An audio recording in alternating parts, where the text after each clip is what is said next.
Good evening, it's 5:30 p.m. on Wednesday, November 6th, 2024. Call to order this regular meeting of the Cuyahoga Falls City School District Board of Education. Ms. Stoiko, will you please call the roll? Ms. Coco? Here. Mr. Gomez? Here. Mr. Harris? Here. Ms. Schaefer? Here. Ms. White? Here. Item B is approve of the agenda. Number 1 is a motion to approve the agenda. It's recommended the Board of Education approves the agenda of the November 6th, 2024 Board of Education meeting. Action by the Board of Education. Adoption of consent agenda means that all items are adopted by one singular motion unless a member of the Board of Education, Treasurer, or Superintendent requests that any such item be removed from the consent agenda and voted upon separately. So moved. Second.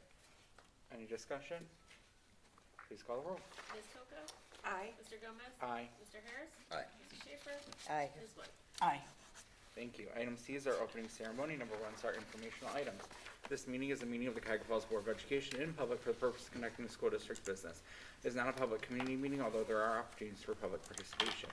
If an individual wishes to address the board regarding a topic found on the meeting agenda, the individual must complete a registration form found inside the attendance notebook and present it to the treasurer. Following the introduction of the topic by the board president, followed by board discussion, the individual will be recognized. If an individual wishes to address the board regarding a topic not found on the meeting agenda, they must notify the superintendent and or board president of the topic no later than 3 business days in advance of the meeting. These individuals may share their comments during the board business portion of the agenda. In both cases, the individual will preface comments by announcement of their name and address and limit comments to 3 minutes. All statements should be directed to the board president. No person may address or question board members individually. In addition, in public session, the board will not hear complaints about school personnel nor against any person connected with the school system. An abridged board agenda for this meeting can be found on your electronic device at the address shown on the screen. And for your convenience, hard copies of the board agenda may be found on the table by the sign-in book. The next Finance Committee meeting is November 19th at 8:30 a.m. in the Cuyahoga Falls Board of Education's offices at 405 Talmadge Road, Suite 2201. And the next regularly scheduled meeting of the Cuyahoga Falls Board of Education is Wednesday, November 20th, 2024 at 5:30 p.m. right here in the Cuyahoga Falls High School Library. Now for our Pledge of Allegiance, and welcome Dr. Salko. Thank you. Please stand for the pledge. I pledge allegiance to the flag of the United States of America and to the republic for which it stands, one nation, under God, indivisible, with liberty and justice for all.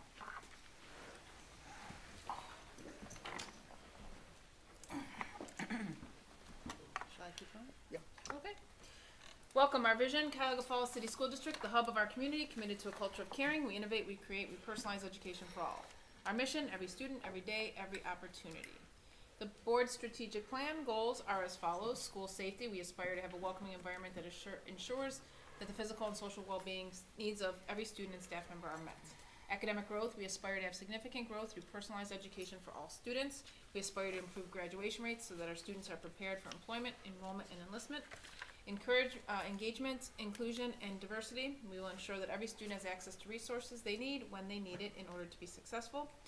And technology and systems integration, we aspire to create safe, secure, and efficient technology systems to support high-quality teaching, learning, and district operations. Thank you, Dr. Salko. This time I just want to take a moment to thank our community for the passage of our school levy last evening. It was an overwhelming success. We haven't seen a passage rate of over 60% on a levy in quite some time. So to get 61% passage with everything else going on in the world and how divided the world is just a really humbling mark of confidence by our community in the work that we do for our school district. So a strong thank you to our community. It brings us to item D, Treasurer CFO's Business Consent Agenda. Thank you. I'd like to recommend the Board of Education approve all items listed in the Treasurer's consent agenda. So moved. Second. Discussion? We just have the minutes from last meeting and donations.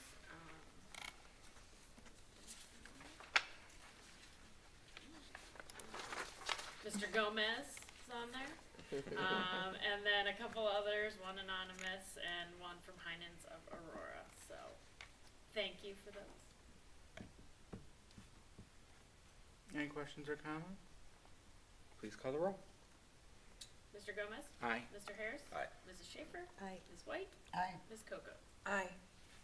Thank you. Brings us to item E, Treasurer CFO's Business. Do you want me to recommend it first? Sure. Okay.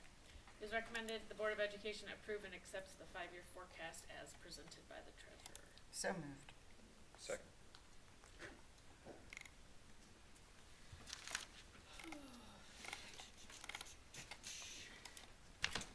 Thank you. You're welcome. I'm very excited. A lot of paper, Mrs. Stoy. I don't like it. I know. Okay. Don't like it. Go on record. My eyes, they say thank you.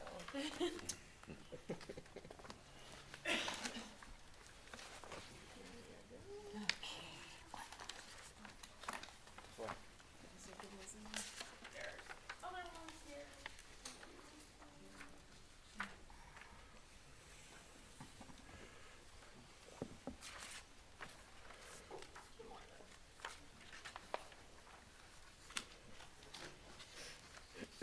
David, are you clicking or?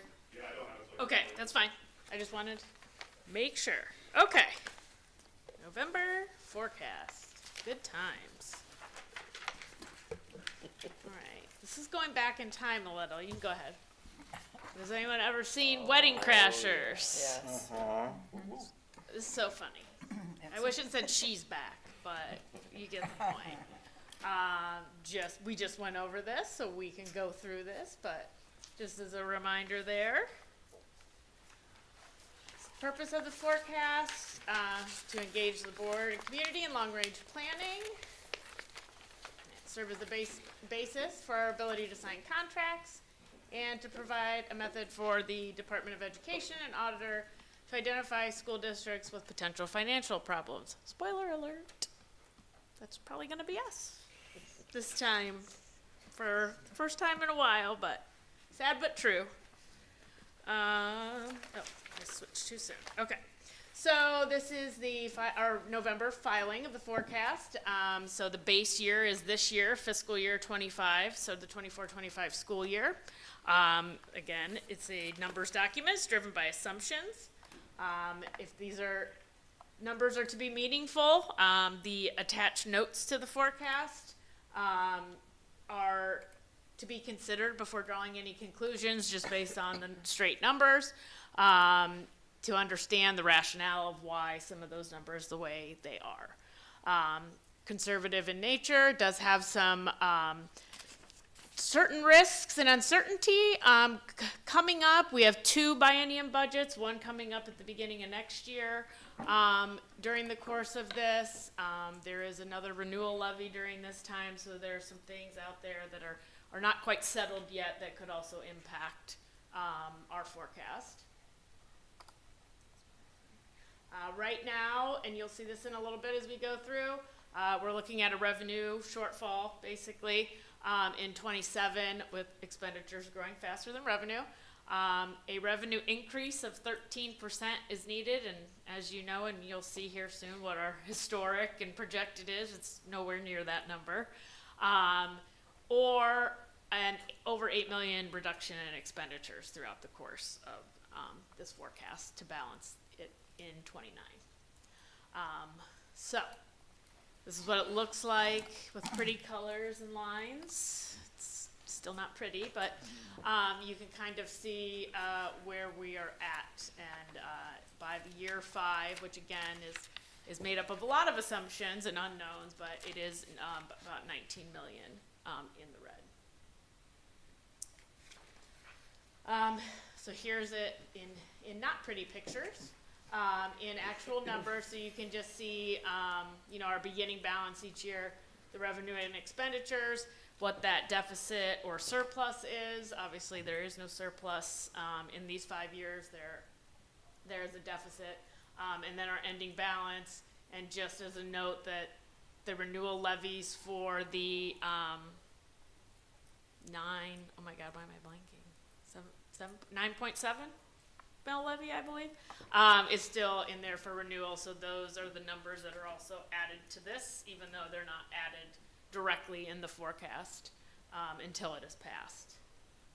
I have a question on that last slide. Yeah. And maybe you'll get to it later, but why does the revenue jump in FY27?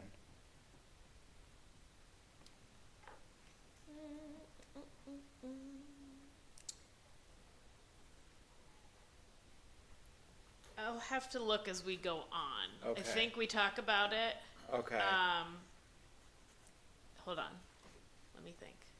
It could potentially be also because it's our sexennial reappraisal year in 26, Okay. which we would so start the- collecting the in inside 27, so those inside The mills. inside millage. Yes. Okay. Yeah, that's probably the majority of it there. And then this will probably be covered more, but, it's one thing that I don't think we've talked about yet that maybe it's not for tonight, but, I've had a few people in the community say to me, well, you wouldn't be in this position if you just never spent more than you brought in. And so I think maybe if we could talk more about what that 7 million really looks like and why we can't cut that out of our budget. Yeah. You know what I'm saying? Yep. Like, I think that would be good information for us to have as the board to Yep. explain to the community, like, what it would look like if we just slash 7 million out and why that's not Right. on the table. Right. Yeah, we'll talk about that. Okay. I'll Thank kind you. of point some things out there, yeah. So, revenue side of things, as I mentioned, majority is our state, local taxes, our local taxes and state sources make up over 92% of our revenue. 9.97. I knew that wasn't right. Is modeled beginning in 27, and it's expected to increase at an average rate of 0.93, less than 1%, and it increased 0.35 on average annually. The reason that it's a little less than what we're projecting, if you remember, part of the historical is the open enrollment revenue and then that loss, so that kind of brings it down, skews that historical a little bit. So it would be a little bit higher, but not by a whole lot because of that. So, as Mr. Gomez thanked everyone, and I will echo that, the 7.9 mil operating levy that was originally approved in 2005 was renewed yesterday for a continuing period of time, which we'll mention again later, but it does ensure that the taxpayers keep that tax credit, and the state keeps paying that for the rest of time. And they will not have to worry about that burden in case it should fail again, because it will not have that chance. A 9.97 mil is, which was originally approved in 91, so even longer, will expire at the end of calendar year 2026. If that renewal is unsuccessful, we would stop getting collections in 27. Again, those renewals are modeled at the bottom, they can't be assumed, and you can see what that levy is in orange there, what it makes up. So you can see it gets significantly more as time goes on. And then that plus the 4 mills from 2019 are our only ones left. Correct. And the emergency. Yeah, which can't be continuing, so. Yeah, not as an emergency. You can make it a substitute and it can be continuing, but yes. We're doing good. Not as it is right now. But basically, in terms of fixing levy fatigue, we're doing good. We're getting there. We're Yeah. getting there. We're doing Yeah. good. I'm pumped. As I said, it's assessed in Summit County assesses real property every 3 years. So the last time we had an assessment was just last year. It was just a triennial update, so not the full sexennial reappraisal. And our valuation increased over 26%. The next full sexennial reappraisal will be in calendar year 26. Again, this is so important that although our property values have skyrocketed, we're not receiving any more money on any of our levies except our inside millage because of House Bill 920. So that effectively, for instance, for example, that 9.97 in 1991, whatever dollar amount that was passed for in 1991 and was sufficient for 91, we can't get any more than that. They will, again, like I say, it's the pie, and it's just how the pie is split. The pie doesn't change. It doesn't get bigger or smaller or anything. For us, we still get a pie at the end. How it gets split up amongst taxpayers is, may change a little, just based on their individual reappraisals or updates of their house. I think the pie is really important because after this last triennial, I heard from a lot of people that their percentage increase was more. So then they're paying more of the pie. And then other people's percentage increase was less. So then their piece of pie goes down. And so that piece was very hard. That's the Yeah. part that's very hard for the person who's getting the bill to understand. Yes. When we say our piece doesn't change, the ultimate piece pie that we get doesn't change even if your piece of the pie gets bigger or smaller. And when your tax bill as a taxpayer gets larger, you almost certainly don't appreciate that fact, but at the same time, we're not, just because you have to pay more, which stinks, we still aren't getting more money. Correct. Yeah. Even- Someone else somewhere Yes. is paying a little less. Which you don't appreciate because you're paying more, and I get that. I'm not asking anyone to appreciate that fact. Right, But I think right. with the fluctuations being as wild as they've been, Yes. that's certainly changed a lot. Yep. We have Yep. a school board member who knows a lot about real estate sale fluctuations. Yes, for sure. So those reduction factors are applied differently to class 1, which is just your residential homes, and then your class 2, which is your commercial and industrial properties. So there are different effective millage rates. Total voted for the district is 76.4. Class 1 is 33.38, and class 2 is 45.59. Getting closer, but not close enough to the 20 mil floor, where you would see growth.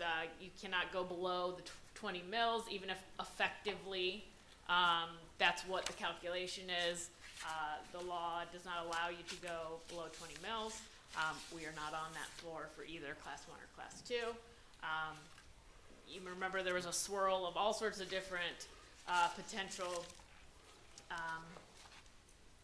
solutions flying about in Ohio about what are we doing about this with these big appraisals and people paying more and this and that. So there were a number of things, one of them being a joint committee on property tax review and reform. So they have to report to the General Assembly by the end of this year. What that looks like, I don't know. So we will be looking at that and see if any of those proposals could, either limit our tax growth or reduce those taxes as a reprieve for citizens. There's really not a lot of guidelines on this joint committee. It could be, we have suggestions, or it could just be, here's what we found type stuff. So it could be anything. And this just shows kind of historical, where we've been. The top kind of shows the different percentage increases throughout the years. You can see the highlighted ones are the ones that either had an update or a reappraisal. You can see property tax values by year you can see every 3 years they kind of go up there. But right now we're over, $1 billion in total valuation for the district. On those inside mills where we're allowed, or folks that are on the 20 mil floor that are seeing a little bit of growth. Public utility, this is very small, it only generates over 1%, and it really does not have a significant impact to the formula. It used to bring in a lot more, but unfortunately it does not anymore because of legislation changes. And then the state share, which I mentioned before, which is your rollback or your homestead credits. This gives us a little under 6% of our revenues. You can see again where the oranges, those indicate the renewal levies. Again, if any of these, we only have one left you can go to the next slide. We only have one left that falls where we're still getting that tax credit that is potentially up for renewal. It's that 9.97. So it will be important, just like this one was, in order to keep that, to hopefully make that one continuing at some point so that we can lock that in, taxpayers can lock that in and not have to worry about that being shifted back to them. Would the 4 mills that was passed in 2019 be projected in 2030 Okay, I Yep. just wanna make sure I'm following. Yep. Thank you. Yep. Homestead did change as well. I've mentioned this before. It is just going to continually chip away and go down. There were people that were, you know, if they were eligible in 2013, they stayed eligible. Anybody that applied after that has to meet certain guidelines that was not before. So we see it go down a little bit every year we receive collections. So that will continue. Unrestricted grants and aid, which is our state funding, is about 22.6%. So this is the second highest revenue source. You know, there's been a lot of economic growth. The rainy day fund is at $3.7 billion. So going into this next budget, we have 2 years left of the phase-in of the fair school funding plan. We are fingers crossed that continues. They are well poised to make those payments and get us and continue that phase-in process. And I won't go through all of this, but as you know, we changed, and it's to the fair school funding. We've got the key factors, which are student population, property, personal income, and then the historical, whether you're on a guarantee or a cap. Last year it was 50%. This year we're at the 66.66. Next year would be, the final 2 years would get us to that 100% phase-in. We are hoping that that's gonna happen, but it's not guaranteed. So the biggest change was funding students where they're educated, not where they live. So you can look at our enrollment numbers, and really this doesn't look as drastic, but if you went back to like 2017, it would look very drastic. It's still a pretty large drop from 2020 to 2029, which is really 25, because it pretty much stays stagnant after that. But previous to even that, it was much higher. We've probably lost over 1,000 kids in that 7-year span. So the base costs, they're using FY22 statewide district costs, which was part of last year's, or the last state budget, was updating those inputs. You can keep going. So there is the funding model, that example, and here's what it comes up to for us in each of those categories to determine our per pupil costs, which you can see goes up a little kind of every 2 years, because you know we're assuming that every 2 years those base cost inputs are gonna get updated kind of like they have so far. Then it looks at your capacity per pupil, which is basically your valuations, students enrolled, and then the personal income and median tax returns in that year. You can see obviously our valuation is increasing, which is putting more basically onto taxpayers, that we have more capacity to do this. You can see broken down at the bottom, then it says of that 8216, we've determined you can fund 5,819 of that. We'll give you 2397.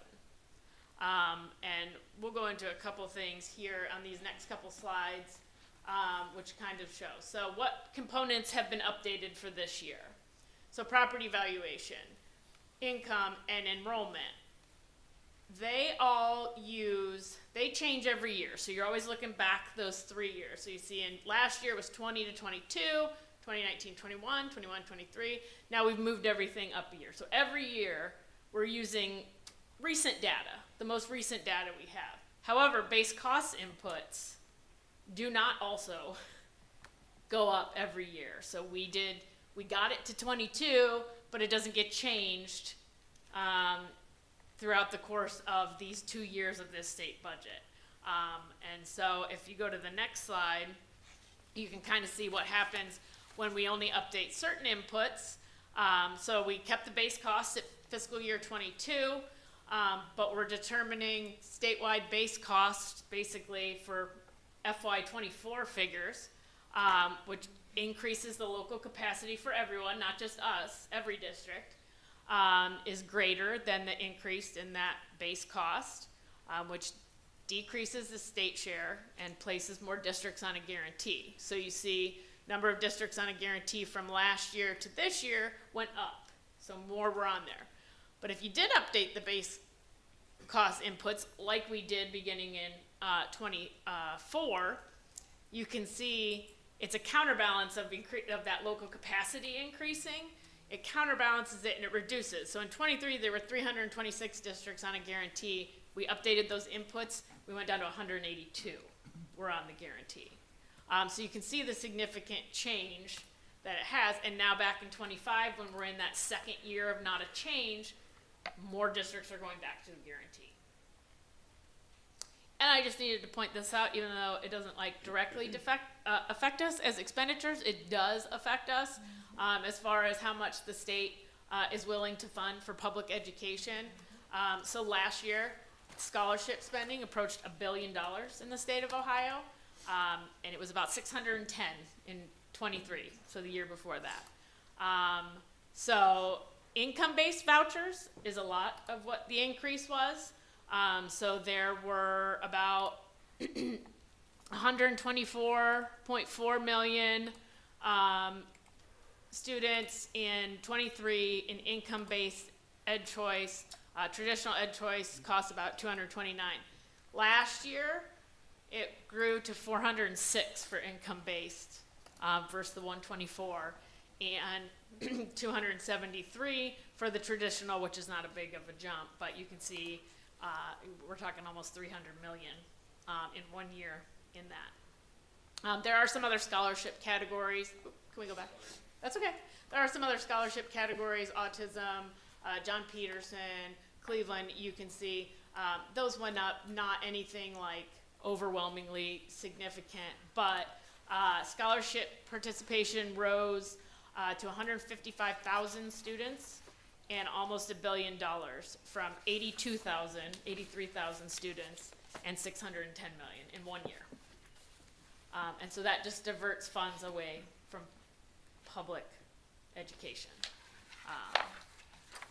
That's all I'm going to say. One of the things that affects, though, if we go back to the capacity and our capacity increasing, when we say that, it means our state share percentage goes down. Well, for a lot of these restricted grants, that state share is a factor in the calculation. So when that goes down, some of our restricted funding also goes down because as that percentage gets lower, so does this. So we've got a number of different ones, disadvantaged pupil, we have ELL, we have student wellness, all of those. So for us, we're on the guarantee, so when those increases or when those decreases happen for restricted funding, it kind of gets made up because we're guaranteed to get X amount, and so we get a little more unrestricted versus the restricted. However, if the goal is for everyone to not be on the guarantee, we would just be losing money at that point. We also have for this year and last year, so the Science of Reading Initiative. So we had to get some more high quality core curriculum that the district purchased, and you'll see that a little later. And also there is some professional development stipends for teachers that are required to take different pathways that they are reimbursing us for. So we received $185,000 for the Science of Reading high quality instructional materials, and we're looking at about probably $335,000 for those teacher stipends. So that will be offset in the expenditures. So you see a little increase this year, but it's a one-time thing.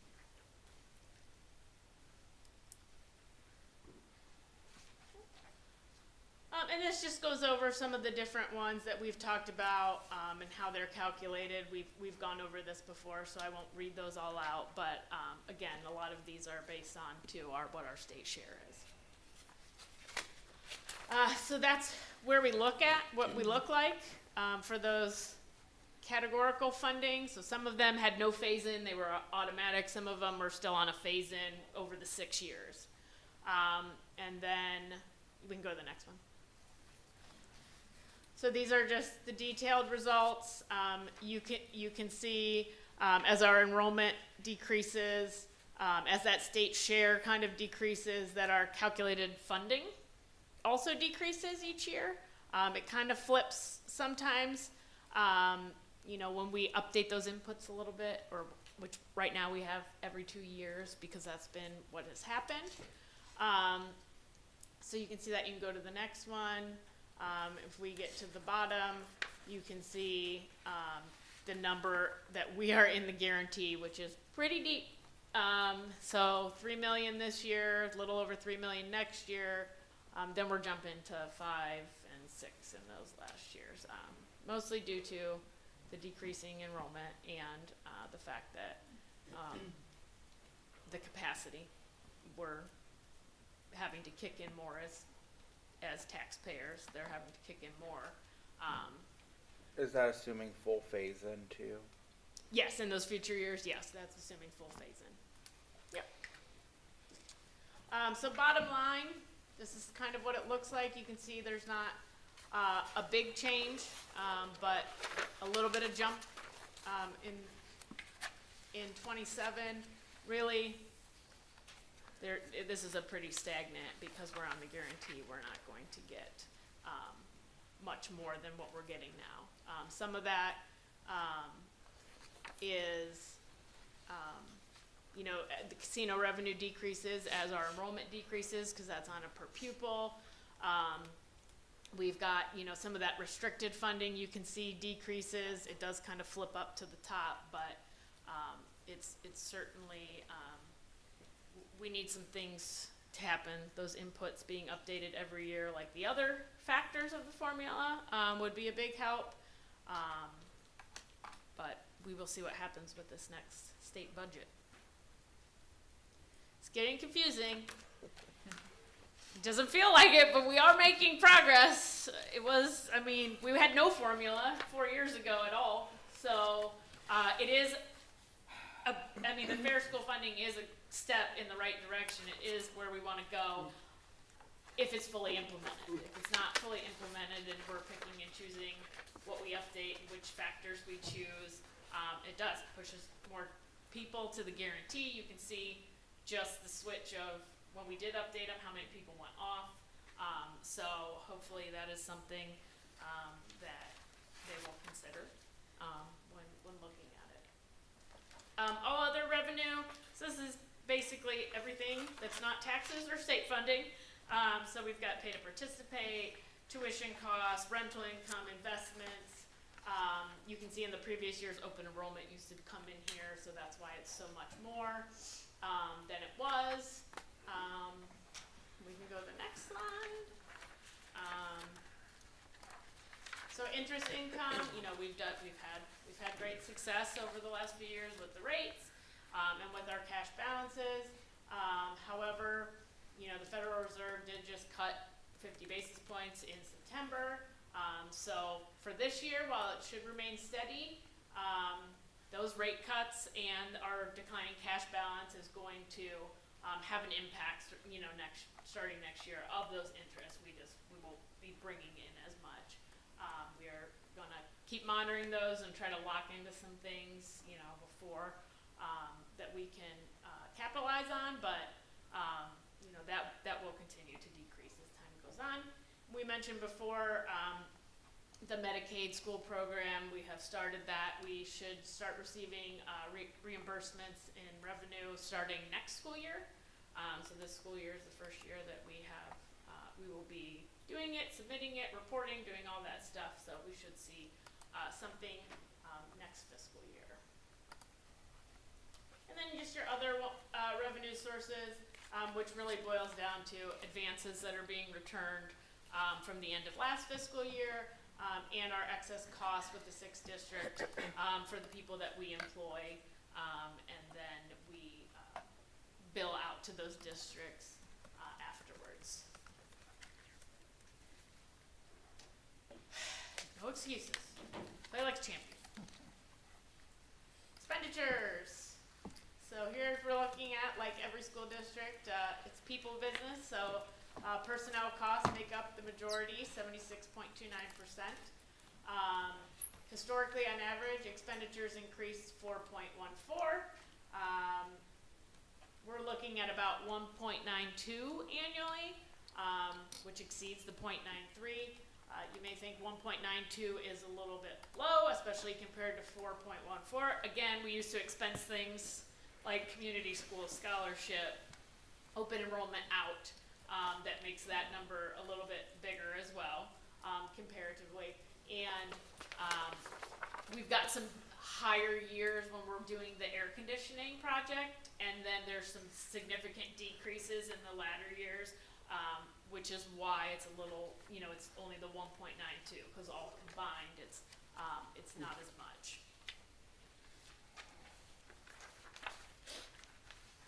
So we just kind of talked about that, the inflation. So we had kind of stabilized in August to 2.53%, which in June of 22, it was 9.1%. So we've stabilized. We're kind of expecting that to continue, whether it continues after this year. Like I said, now that we're stabilizing, there were some rate cuts. We've got the, biennium budget. It's kind of hard to say whether that will persist after this. Personnel services, so a little over 51%. As you know, we negotiated for 3 years. This is the second of those 3 years, 2, 3, and 3, and the step restoration in 24. Right now, 27, 29 assumes inclusion of steps and 2% wages. These are obviously not guaranteed. I, at this point, wouldn't be able to certify that. So we wouldn't even be able to, even if we were idiots and wanted to. We wouldn't be able to.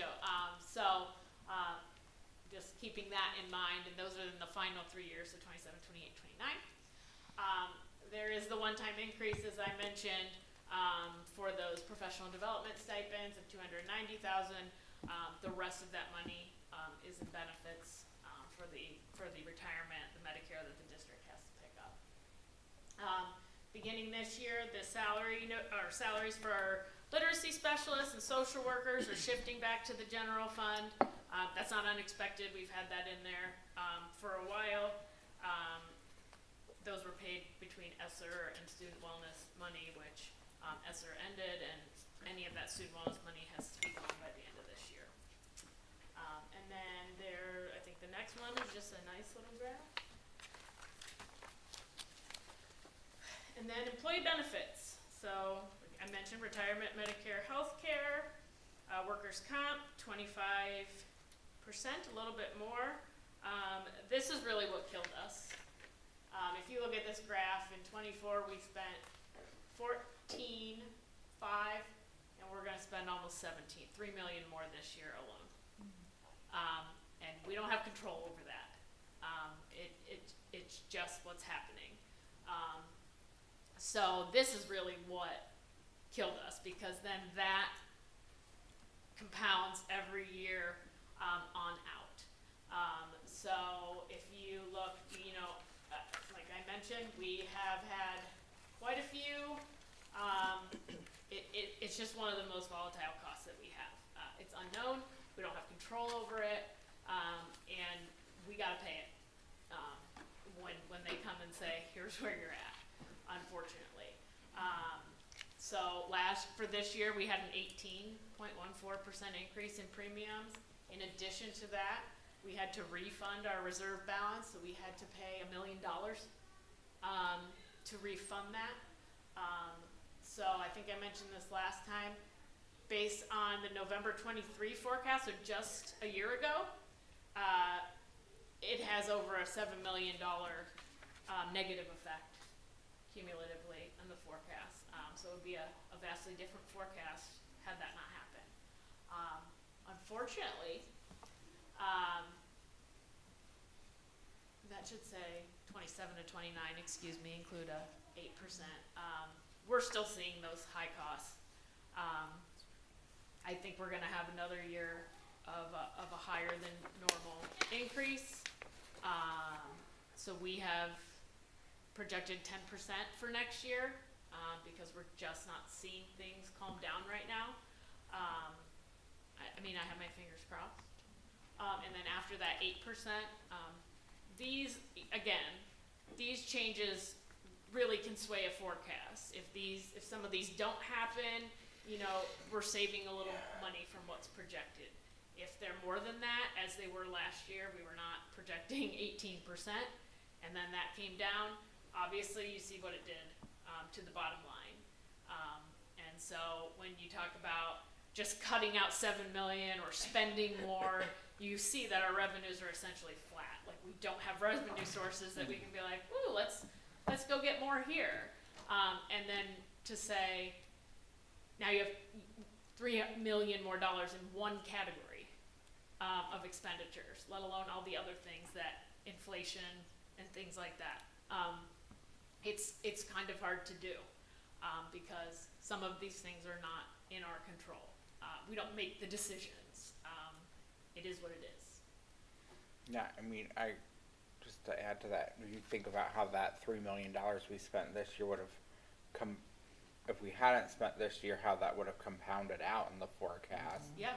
And how wildly different it would have looked. So, because we were not going to spend that money, No. period, this year, and Right. if it compounded out Right. over the next 4 years of the forecast, Yeah. we would be in a Yeah. relatively strong financial position. So purchase services, these are all our technical professional services, legal, nursing, utilities, meeting expenses, a little under 13%. If we can go to the next one here. Actually, can you go back?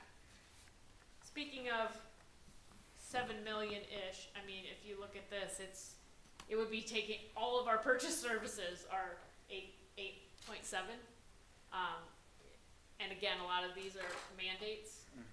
They're I think if we go to the next slide, we talk a little bit about rising special ed costs for students who attend programs outside of our district. Tuition payments to other schools, a lot of things that come through that, we don't have a choice. We're talking our nursing, that contract goes up, OTPT, those things go up, utilities. Now we're starting to see large increases in gas and electric compared to what we have in the past. We don't get an option to, it just is what it is. The one compliment I will give under purchase service is that I think we've done a lot of work to be more compliant with special Yes. education. Yes. And I won't say unfortunately, what happens then is that there are additional costs Yes. as well. So, Yes. unfortunately for us, we were not as compliant perhaps in some areas as we should have been. So that does add increased costs. Yes, it does. Supplies, so these are textbooks, office supplies, those things. Again, we have some textbook adoptions modeled in 25, 26, 28, 29, so everything but 27. They're including Science K-12, Math 6-12, and ELA K-5. We talked about the high-quality instructional materials for the science of reading. We spent $454,000. If you remember, they gave us $185,000. We were able to supplement it with ESSER, but we could have used that ESSER money for other stuff. So, it's not a huge cost. Part of the forecast, I mean, it's under 3%, but these are gonna be those things that, those textbook adoptions are something, although totally necessary and needed, we do have control over that decision of whether we're purchasing or not in order to balance, the budget. Everything that's in here is kind of in a perfect world. If we're staying on schedule, if we're staying, and providing quality education, this is what we should be doing. Whether that's going to be feasible is yet to be seen. just add, Ms. White and I can, remember a time when we served on the board when we didn't spend any money on updating textbooks. No, we didn't. We didn't spend any money on it, and Ms. Bogdan and Mrs. Stewart were educators in our district in that time, and they remember that probably very well as well. So, Yeah, it's a, when you get off of a cycle for anything, buses, textbooks, technology, you're in a hole. And it's hard to climb out of, and it's hard to then right the ship once you're okay. And so the goal is, you know, to keep, as we were in that situation, and we'd like to keep on, you know, these cycles that we have created and done, but it's going to be difficult with the stagnant revenue sources and growing expenditures where we don't have control. And so some of those things that we do have control over, you know, we're gonna have to discuss as they come up. Capital outlay, so these are your, you know, buildings, your grounds, fixed assets. This is really where the emergency levy hits. And it also, the fact that we do not have a permanent improvement levy. General fund has to fund all of these things, all of these repairs, all of these improvements, roofs, buses, everything. There's a slight decrease, 27 through 29, because of moving to the new building.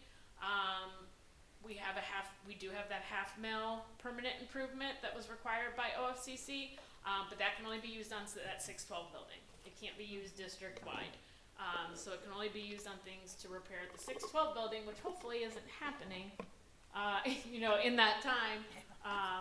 So you can see a little bit of a decrease. We obviously have the air conditioning between 24, 25, and 26, which are those large costs.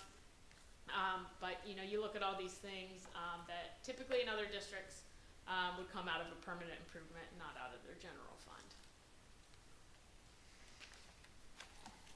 And then this guy, this little section too is another kind of killer because of inflation, because of different things. We had to take out debt in a COPS issue. And so that starts getting paid next year out of the general fund. And it's about 1.2 million a year. And that goes through 2053. So I will not be here then. God willing. I don't think I will be and, in a different way. and that healthcare premium would have been about the Yeah. first 3 years of that. Yep. Just putting things in concept. Yep.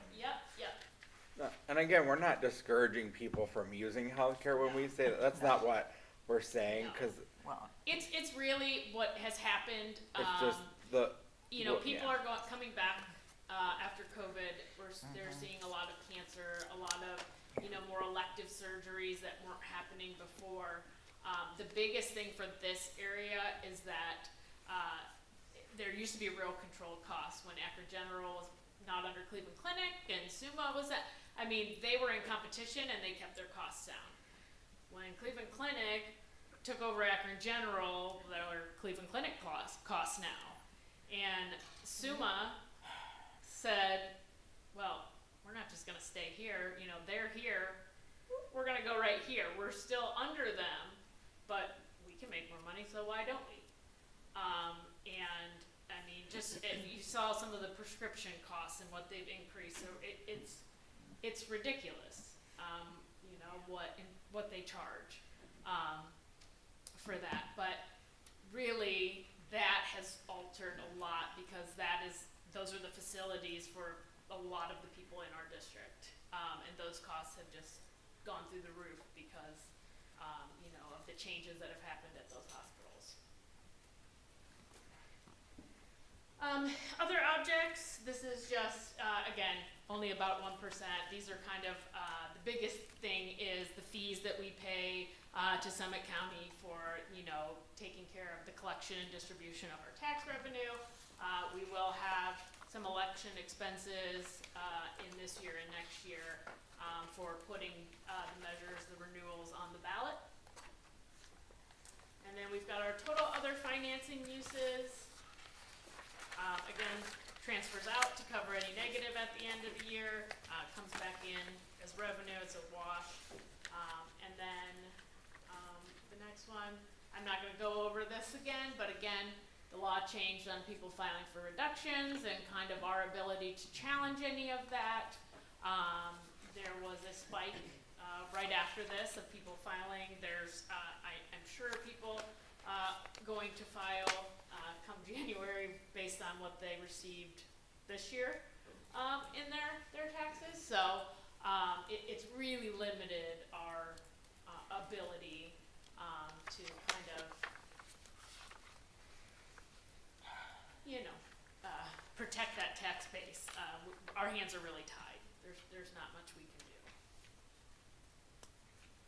And so now there's no room for error. And that's what I want to say to these people at the state and everything. Just shut your mouth when you're talking. Done. This one, I really like this graphic. This is from the forecast. They generated it. So average projected annual expenditure change is less than inflation and more than revenue. So historical change of inflation was 5.67%. Revenue, 0.08. Expenditures, 2.32%. The projected change of inflation, 2.3%. Revenue, 1.04. Expenditures, 1.96. Excuse me. So now we're looking, this is such a bummer, at revenues over expenditures. Positive number indicates that you spent within your revenue, which it gets harder and harder to do as your revenue does not increase and you have $3 million increases in benefits. But it is the goal that number should not be negative. Unfortunately, it is, and sometimes it just is what it is. So looking at the May forecast, it is slightly better in the long run. Some of those costs for the air conditioning had been spread out into 27, and based on the contract that we did in August, we should be done paying that in 26. So you will see some differences in 25 compared to what it was.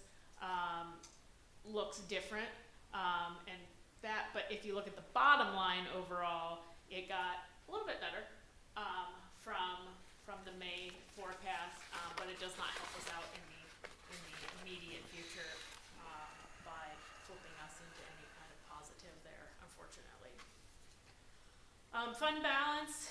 So we had a 32.9% cash carryover. That was in 23. They've not come out with the 24 numbers yet. We were 8th. That was the average. We were 8th with 34.88% back in 23. We're probably going to be lower based on 24. ODE, recommend 60 days. Industry standard is 25%. And again, just to reiterate kind of what revenue increase would be needed, 13%, or an $8 million reduction in expenditures, which you remember are basically all of our purchase services.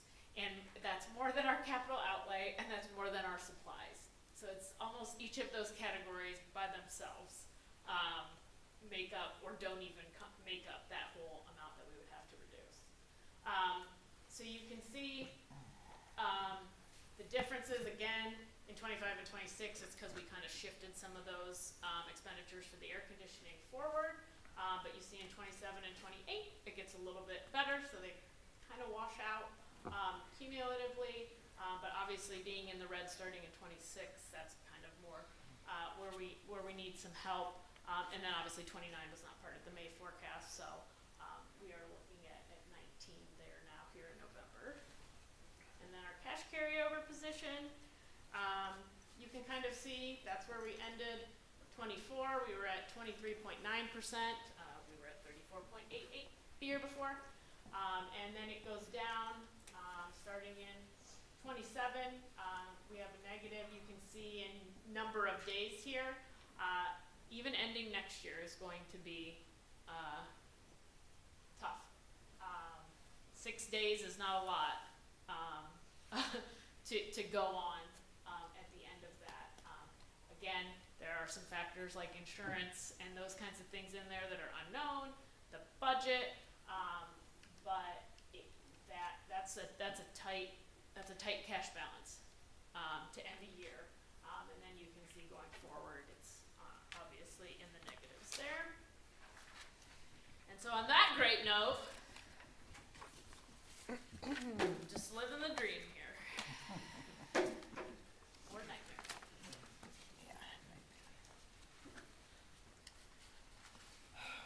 You're welcome. I did ask Ms. Stoykoy about when we need, we already worked on our financial recovery plan knowing the position we were going to be in, and I asked Ms. Stoykoy when we would need to adopt that. So her hope is that we would do it on November 20th, but she needs to submit this to the state, and then they need to spit something back out to her saying that now you can submit your financial recovery plan. So it is also contingent on how quickly they do that turnaround time as well. So, but fortunately for us, we worked ahead of time and we are prepared for that.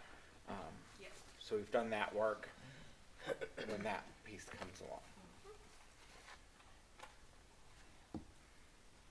Any other questions, board? I don't have a question as much as a comment, and I don't know if this would be better under future board business or now. Just given this updated, I think that it's important as a board that we include and have our finger on the pulse and have another discussion about our finances as a continual rolling discussion moving forward. So maybe in January or something, I would like to revisit where we're at. That's a good idea.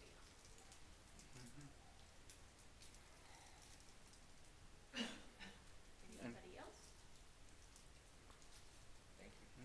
Spread the joy, so we'll be done. I'll call the roll while she sits down. Mr. Harris? Aye. Mrs. Schaefer? Aye. Ms. White? Aye. Ms. Coco? Aye. Mr. Gomez? Aye.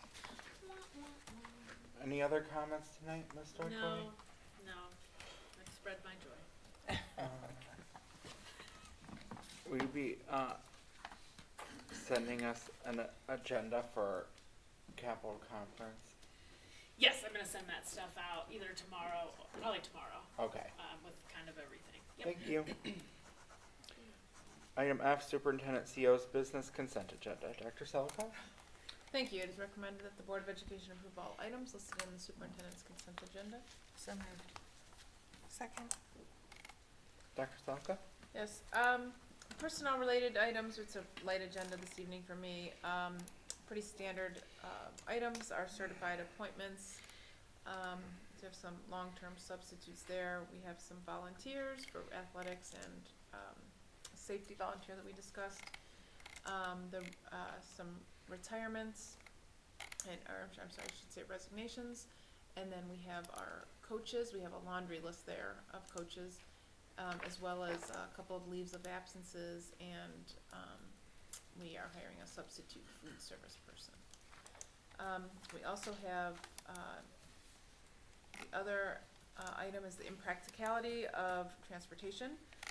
When I saw the word pilot, I said, what is it? I said to Chris, what does that mean, pilot? What are we piloting?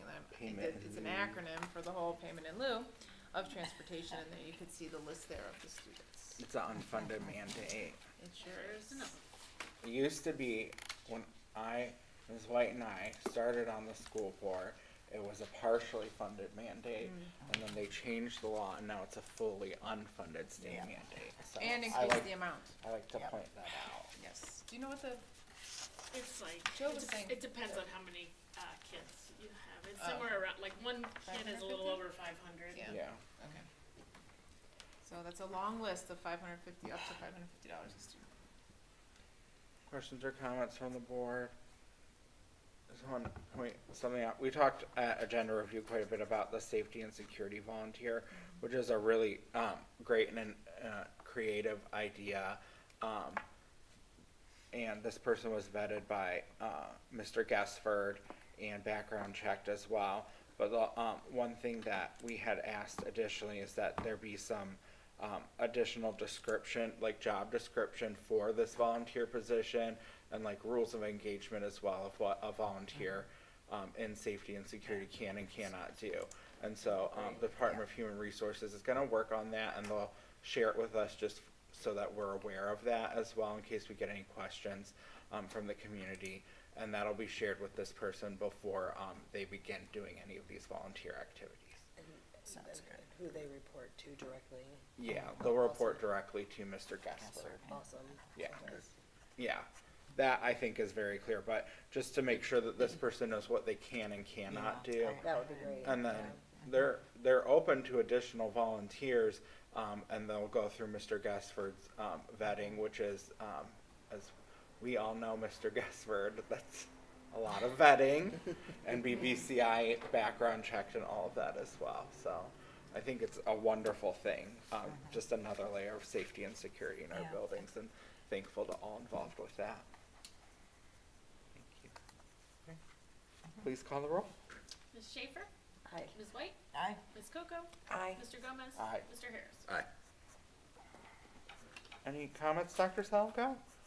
A few things to just mention that's upcoming, as well as a couple of things we've been working on. We had our first meeting yesterday. We formed the committee for the 612 move. We had about 20 people come from the 3 buildings. We opened it up to all employees who want to be part of that. So we'll meet with them a couple of times this year and into next year as well, just providing them with updates and answering their questions. And then they will also be a kind of the conduit from central office to the buildings, and just giving updates on what that looks like. So we did get our first FAQ out to the buildings in 612, and it was, I thought, quite thorough. It took some time for us to get it out, but I think people appreciated. Christine went through and took video and pictures, and so just giving people, it's becoming more real to them. So we did that. We have, for Soups Troops, we're meeting tomorrow. We're planning for our shop and drop and shop in December. We'll do that again this year, backed by popular demand. Parents really enjoyed that. And then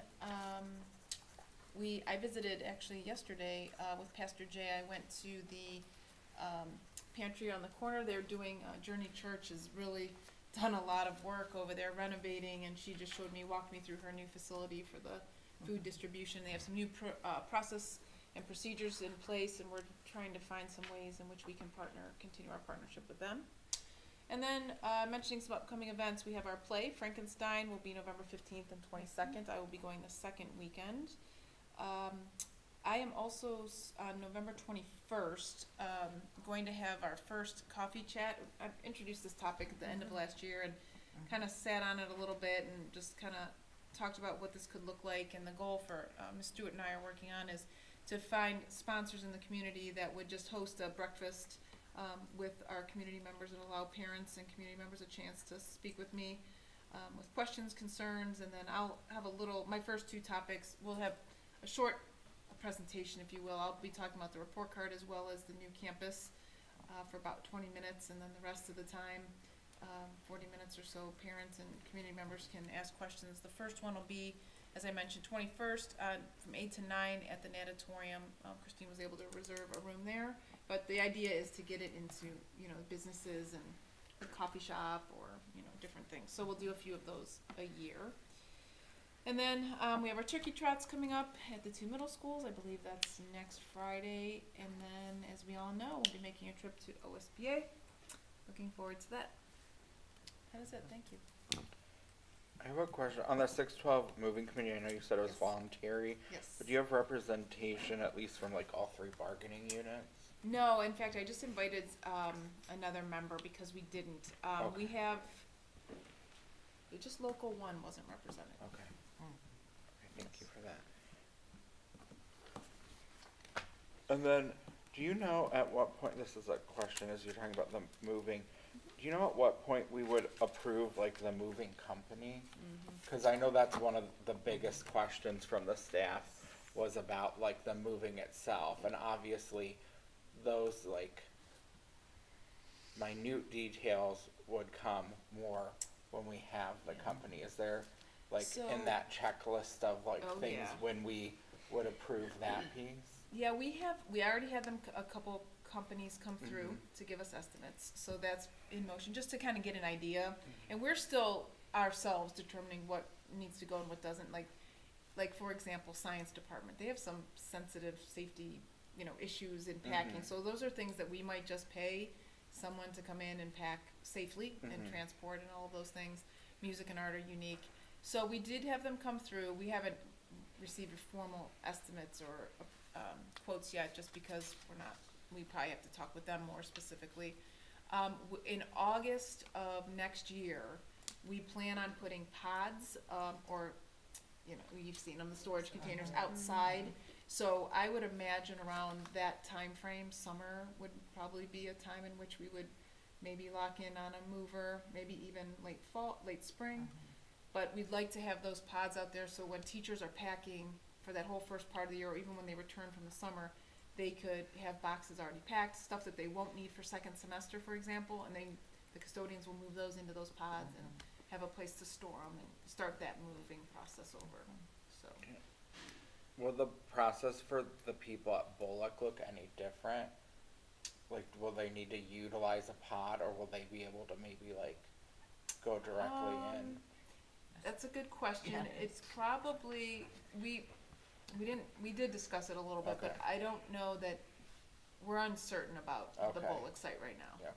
Yeah, it really was more in mind, we had it for the. Obviously the Roberts Roberts, High School. yeah, but with Yeah. Bullock being there, so. Yeah, yeah, so it's, I don't, yeah, a lot to things think I about. don't think about, but then as I was reading their feedback, Yeah. yeah, pianos and kilns Yes, and there's those so things, much, yeah. and I appreciate the work of, And I my staff. appreciate our staff's feedback on those things, making sure Yeah. we think about all their areas Yeah. and what they need, so. which is why we're including them in the Yeah. discussions. I mean, Yeah. I told them in the meeting, you guys are living and breathing it, we need to hear from you, so. And it might be necessary to have different moving companies move different Yeah. areas, exactly. To move a piano might be different than moving a pill It versus most likely science, will yeah. be. Yeah, yeah, Right. their feedback's been really helpful, I think. Yeah, yes. Yeah. I really did appreciate and all the hard work Oh, that yeah. went into that with all of the facts and, just clicking through all of them and seeing those questions and the answers and the tours that were put on as well. Even if a couple were peeking through a window because you couldn't get in. The science room you couldn't get in, so you're just peeking through the window. But no, I appreciate all the hard work that went into that, and I think it's really important for our staff as well. And now there's the auditorium lobby as of late, yeah, if you drive by. If you haven't been Yeah. by recently, and it's lit up at night. It is, it's And they beautiful. light it up at night, Yeah. so, yeah. Oh, so when we leave here, that's how we're going home? That's how I always go home. Well, yeah. Yeah. I'll take your marker home tomorrow. Thank you for that, Dr. Selk, I appreciate it. Thank you. Item H brings us to board business. Number 1's appointment of Cuyahoga Falls Library Board member. It's recommended the Board of Education appoints Robin Worthington to the Cuyahoga Falls Library Board for the term of January 1st, 2025 to December 31st, 2027. A second? Oh, I need a motion. Oh, I'll motion. A second. Sorry. Any discussion? Ms. Worthington is our current library board member for this library board appointment. She was our only applicant so we would be reappointing her. And She's very good, yeah, though. she does a very good job. Yeah. Appreciate she sends us all the minutes and keeps us informed. She does. She's good. Okay. Please call the roll. Ms. White? Aye. Ms. Coco? Aye. Mr. Gomez? Aye. Mr. Harris? Aye. Mrs. Schaefer? Aye. Thank you. Number 2 is proposed board meeting schedule for 2025. I will turn this one over to Vice President Coco. Yes, so everyone should have the proposed schedule for next year. I reviewed, I didn't see any huge conflicts with district things that we need to go over. But if anybody has any suggestions or things that they feel need to be reviewed, the one thing that we discussed with Dr. Selico is in the summer, and I know this past summer we had to do like the one special meeting for just like 5-10 minutes, just with the hiring of the staff and all of that happens. If everyone is okay with that, keeping that as a tentative, something that may need to happen towards the beginning of the school year with that one meeting in July. Anything? Is everyone good with 5:30 and all of that being the same? Yeah. Just tell me when and where. I'm free. Usually. Not always, but usually I'm free, so, yeah. Do we wanna do the organizational meeting at 5:15? Cause we don't have any, board members to swear in. Yes. Yeah, that would be Gotcha. good. Yes. Usually when we're swearing in board Right. members, we Then it take takes a little bit more longer. time Yes. and for family and all that, but if we're, Yes, good suggestion. just, Thank you. I will let Mr. Jones know. I can do that if you'd like, Ms. Whipple. Thank you. we just have to swear in president and vice president, and then do the consent appointments, and then when a new person is elected president, they have to, it's tradition on this board that they give brief remarks. It is tradition, it's tradition in this district. It goes back a long time, since before I've been coming to board At meetings. least 4 years. No, it goes back since before I've been It coming to does, I board believe, meetings. yeah. That's true. That's at least 4 years. Which is why I don't wanna be president. Anything Okay, else? I think that's it. We're good. Number 3, future agenda items. We have the one from Ms. Coco on finances. And then I think we're all abreast of the other ones in November and December. We have coming up one with Mr. Ferguson about strategic planning. We have another one. The next meeting? Park and Rec. Yes, I was Parks just and putting Rec it will around. be December. Will be December, we are pushing that one off. The other presentation, why is it escaping? We just looked at it today. Strategic plan, into years. Did you say Tell you in a minute. strategic plan What? was I next don't know. week? Next meeting? Yeah, it's in here. Yes. We just talked about it. I just put it in my notes too.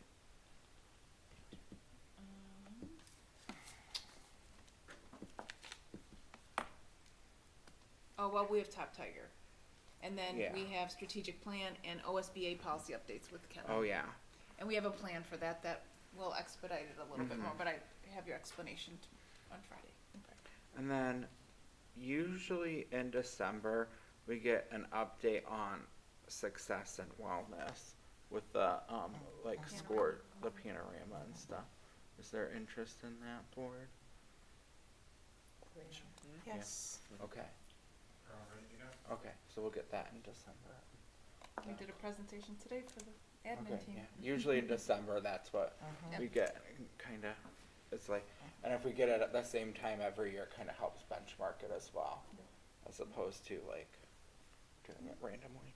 Okay, good. That's great, thanks. Anything else, board members?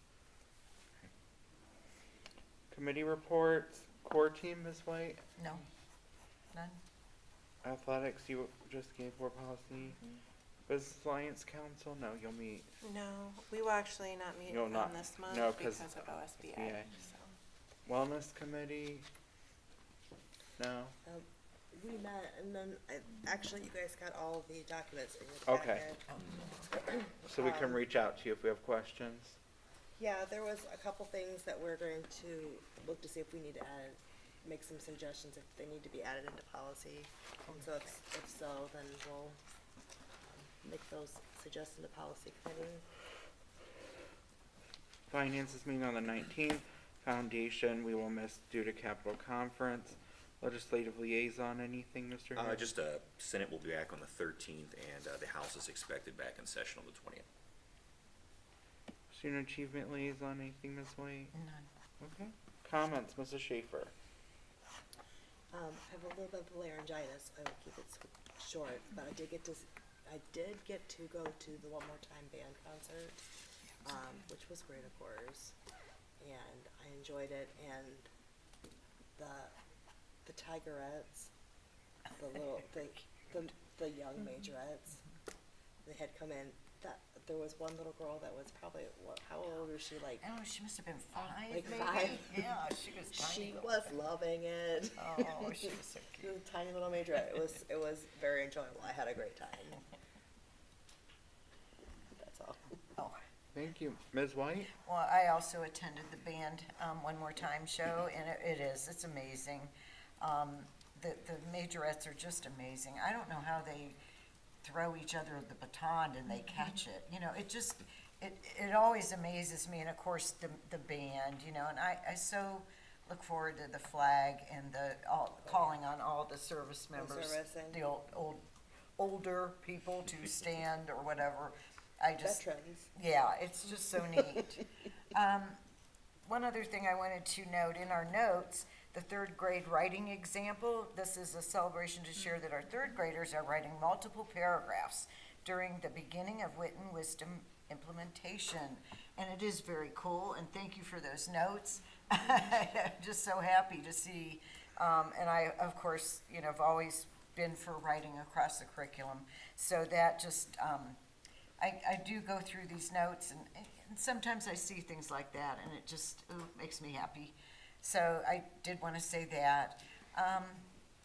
Probably most of our citizens know that Mr. Feldbush passed away last week. He was the band director for I don't even know how long. He was here when I was a student, which was a long time ago. And he created the Tiger Rag. He created the stepping, Pause. yeah, and he just was so integral. And not only that, he really created gold tones as well and brought that forward. What a wonderful gift that he gave us all. So I just wanted to mention that. I did not get his obit, but he was so special, and I'm so sorry. And Can I add something to that of too? course you can.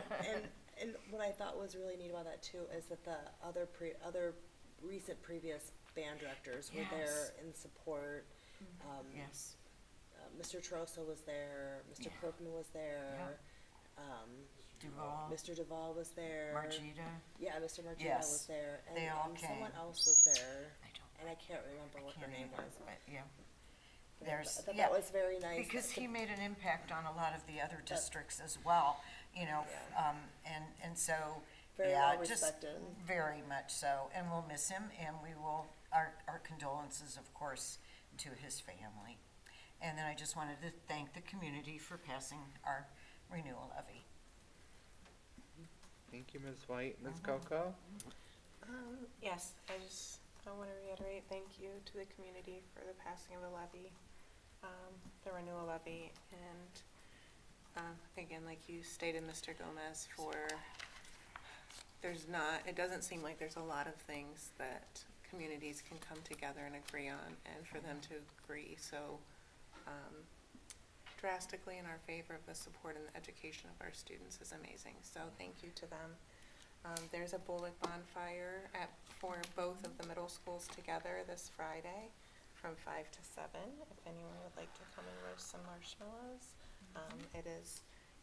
They've done it for the past couple years, and it's really nice that they collaborate and come together, especially with the 6 through 12 campus coming up, so. That is all this evening. Thank you. I also went to the One More Time concert. It's one of my personal favorite events of the year. I just enjoy all the pomp and circumstance and tradition of the evening. The video honoring Mr. Feldbush was really beautiful as well. Brought a tear to my eye, so it was really wonderful.